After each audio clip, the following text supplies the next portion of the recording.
ಆಮ್ಯಾಗ ಒಂದು 8 ದಿನಕ್ಕೆ ಮತ್ತೆ ಹೊಳ್ಳಿ ಮನೆಗೆ ಬಂದರು. ಆಮ್ಯಾಗ 2 ದಿನ 3 ದಿನ ಅಷ್ಟೇ ಮನೆಯೊಳಗೆ ಇರ್ತಿದ್ರು. ಆಮ್ಯಾಗ ಅವರಿಗೆ ವಾಂತಿ ಭೇದಿ ಆಗಿ ಮತ್ತೆ ದವಾಖಾನೆಗೆ ಹೋಗಿ ಅದೊಂದು 8 ದಿನ ಇದ್ದು ಮತ್ತೆ ಮನೆಗೆ ಬರ್ತಿದ್ರು. ಮನೆಗೆ ಬರೋಣ 1 ದಿನ 2 ದಿನ ಮನೆಯೊಳಗೆ ಇರಬೇಕಾದ್ರೆ ರಗಡಾಕಿತ್ತು.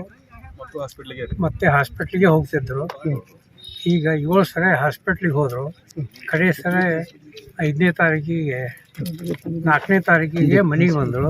5ನೇ ತಾರೀಕಿಗೆ ಮುಂಜಾನೆ ಚಾಲು 10 ಗಂಟೆ 11 ಗಂಟೆಗೆ ಅಜ್ಮಾಸು.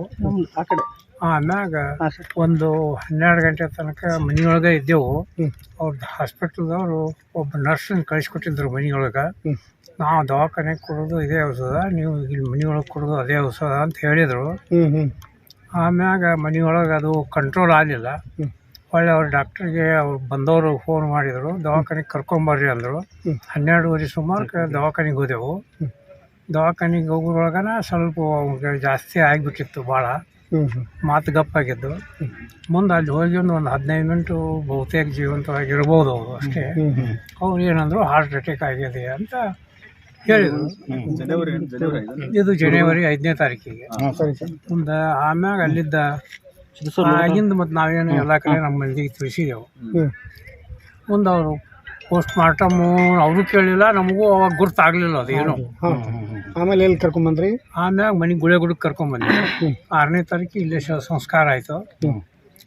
ಮುಂದೆ ಒಂದು ತಿಂಗಳ ನಂತರ ನಮಗೆ ಸಂಶಯ ಬಂದು ತಿಲಕ್ ನಗರ್ ಪೊಲೀಸ್ ಸ್ಟೇಷನ್ ಬೆಂಗಳೂರು, ಅಲ್ಲಿಗೆ ನಾವು ಚಾರ್ಜ್ ಕಂಪ್ಲೇಂಟ್ ಕೊಟ್ಟಿದ್ದೆ. ಅದು ತಾರೀಕು 21 ಜನವರಿ ಅಲ್ರಿ, ಇದೇ ತಿಂಗಳ ಫೆಬ್ರವರಿ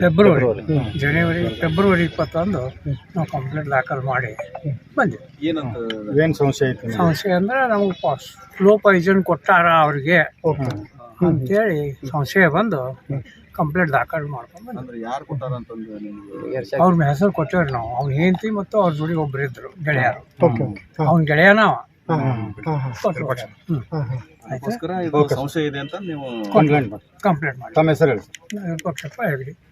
ನಿಮಗೆ ಯಾವಾಗ ಸಂಶಯ ಬರ್ಲಿಕ್ಕೆ ಶುರು ಆಯ್ತು? ಈಗ ಮೊದ್ಲೇಕೇನು ಆಗಿರ್ಲಿಲ್ಲ? ಮೊದಲೇ ಸಂಶಯ ಬಂದಿಲ್ರಿ ನಾವು. ಅದು ತಿಂಗಳ ನಂತರ ಸಂಶಯ ಬಂದಿದ್ದು. ಸಂಶಯ ಬರ್ಲಿಕ್ಕೆ ಕಾರಣ ಏನಾದ್ರು ಅದು ಪಬ್ಲಿಕ್ ಗೆಳೆಯರು ಅವರು ಇವರು ಈ ಕಡೆ ರಾಜ್ಯರ ಸಂಶಯ ಹೇಳಕತ್ತಾನ. ನಮ್ಗೆ ಈ ಕಡೆ ಹೊಡ್ರಿ. ಸಂಶಯ ಬಂದು ಕೊಟ್ಟು. Thank you sir.